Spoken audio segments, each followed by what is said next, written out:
Hello everyone, how are you? I hope you are fine.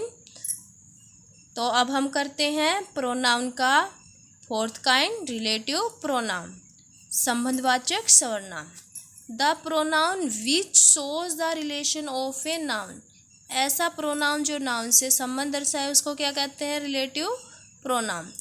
इसमें who, whose, whom, which और that आते हैं। Who का meaning होता है जो, जिसने, जिन्होंने। हुज का जिसका, जिसके, जिनके।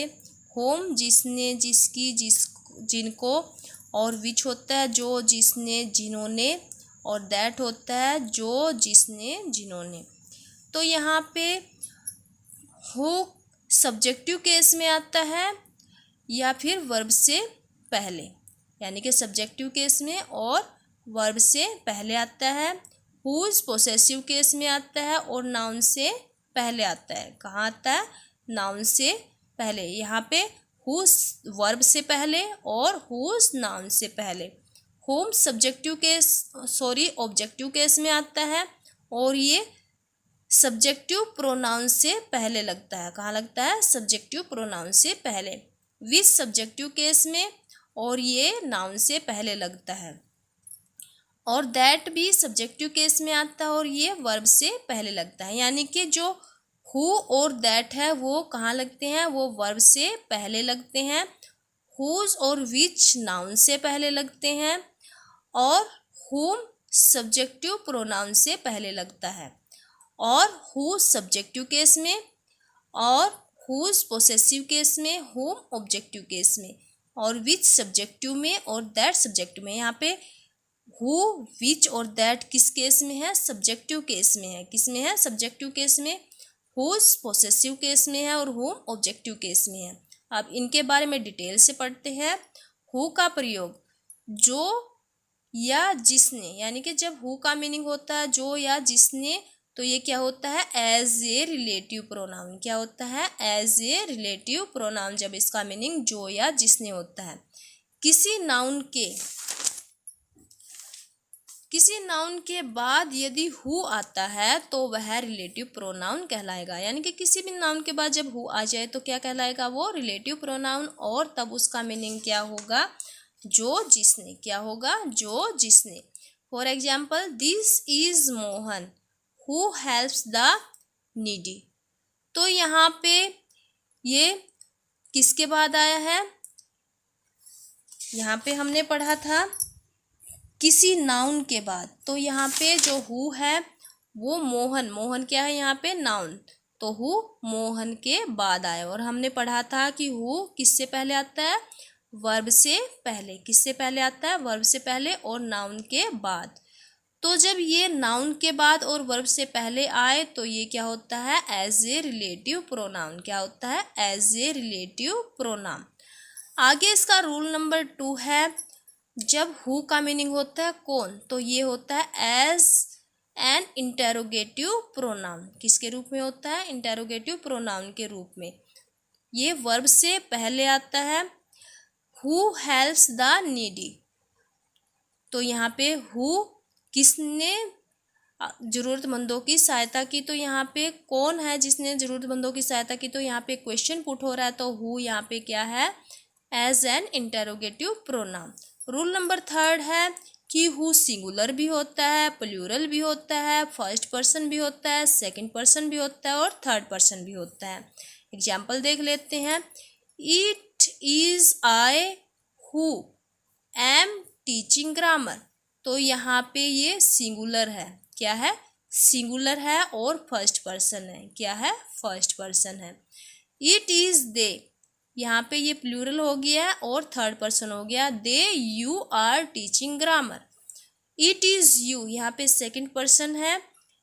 You who are teaching grammar. तो यहाँ पे ये पांचों, यानी कि फर्स्ट पर्सन हो गया है, थर्ड पर्सन हो गया है, सेकंड पर्सन हो गया है, सिंगुलर भी है और प्लूरल भी है। यानी कि who singular, plural, first person, second person और थर्ड पर्सन सभी हो सकता है। रूल नंबर 4 है, हु से पहले हमेशा जो भी हम नाउन यूज करते हैं उससे पहले वो सब्जेक्टिव, हु से पहले जो भी हम नाउन वगैरह यूज करते वो क्या होता है, सब्जेक्टिव प्रोनाउन आता है। कौन सा आता है, सब्जेक्टिव प्रोनाउन। और हु के बाद क्या आती है, वर्ब। इट इज आई, तो यहाँ पे ये सब्जेक्टिव प्रोनाउन है। कौन सा है, सब्जेक्टिव। अगर नाउन भी आएगा, नाउन में तो सब्जेक्टिव ऑब्जेक्टिव होते ही नहीं है, प्रोनाउन में ही होते हैं, तो यहाँ पे ये सब्जेक्टिव प्रोनाउन यूज होगा। तो हु से पहले नाउन आएगा और नाउन की जगह जो वर्ड यूज होता है वो क्या होता है, प्रोनाउन। तो प्रोनाउन अगर यहाँ पे आता है तो वो किस केस में आता है, सब्जेक्टिव केस में। किस केस में, सब्जेक्टिव केस में। और इसके बाद क्या होते हैं, इसके बाद वर्ब होती है। आगे है हुज। हुज में रूल नंबर 1, जब इसका मीनिंग होता है जिसका, जिसके और जिनका, ये एज ए रिलेटिव प्रोनाउन होता है।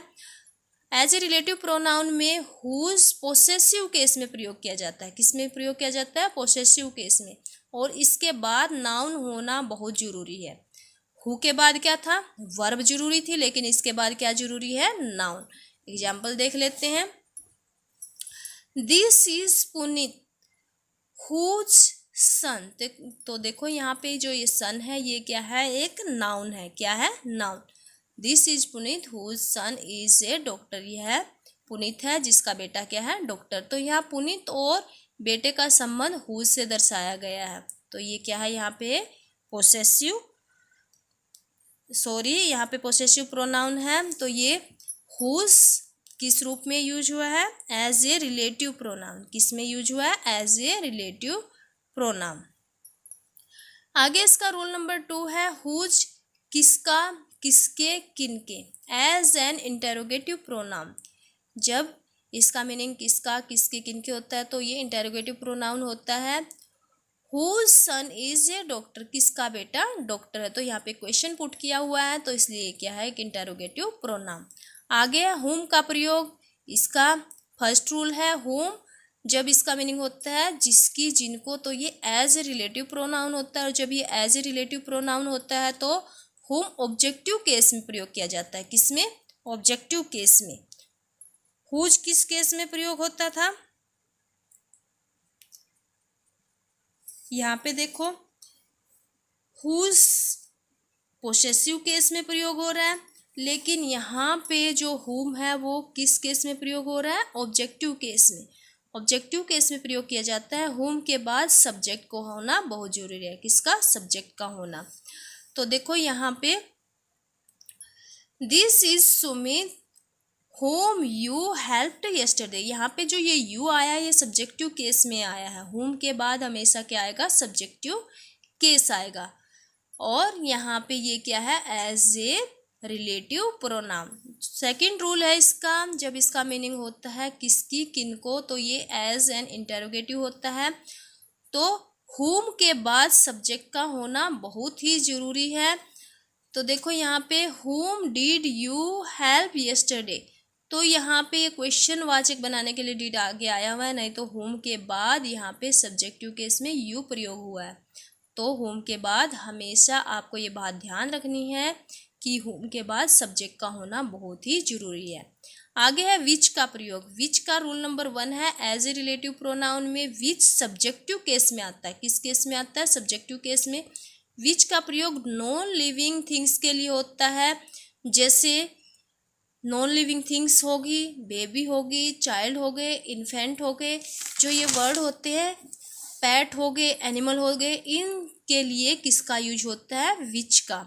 और विच के बाद सब्जेक्ट का होना बहुत जरूरी है। Example, this is the pen which I bought from Raj. This is the pen, तो यहाँ पे पेन क्या है, निर्जीव है, इसीलिए यहाँ पे विच आया है।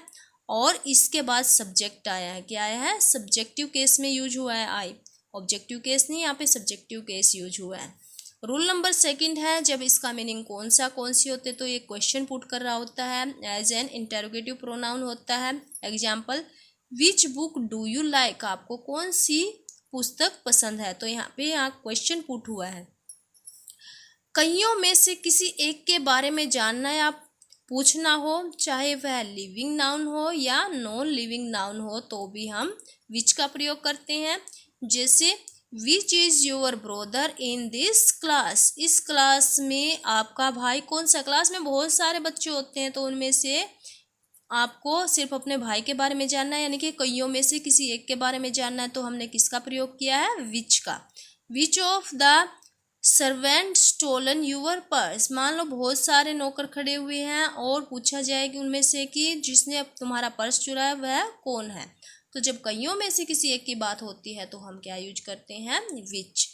आगे है दैट, दैट का प्रयोग, इसका रूल नंबर 1 है, दैट होता है जो एज ए रिलेटिव प्रोनाउन में if there are all any only such same superlative degree, जिसको हम थर्ड डिग्री भी बोलते हैं, it is before any noun, यानी कि जब ऑल आ जाए, एनी आ जाए, ओनली आ जाए, सच आ जाए, सेम आ जाए, सुपरलेटिव डिग्री आ जाए और इट इज आ जाए किसी भी नाउन से पहले, तो हम किसका प्रयोग करते हैं, दैट का।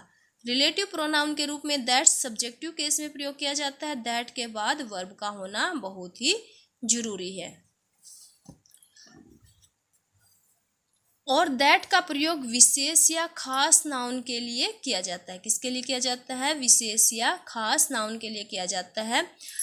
Example, owl is the only, देखो ओनली आ गया है, क्या आ गया है, only, owl is the only bird, तो इसलिए यहाँ पे क्या यूज हुआ है, that can rotate its neck to 360 degree.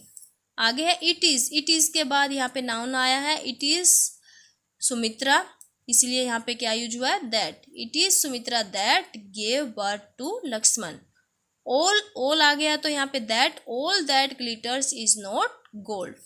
Rule number 2, relative pronoun के रूप में अगर किसी वाक्य में इंसान के साथ किसी पशु पक्षी का जिक्र होता है तो हम इन दोनों के लिए क्या प्रयोग करते हैं, दैट का प्रयोग करते हैं, यानी कि जब किसी इंसान के साथ किसी पशु पक्षी का प्रयोग हो जाता है तो हम उसके साथ क्या प्रयोग कर देते हैं, दैट।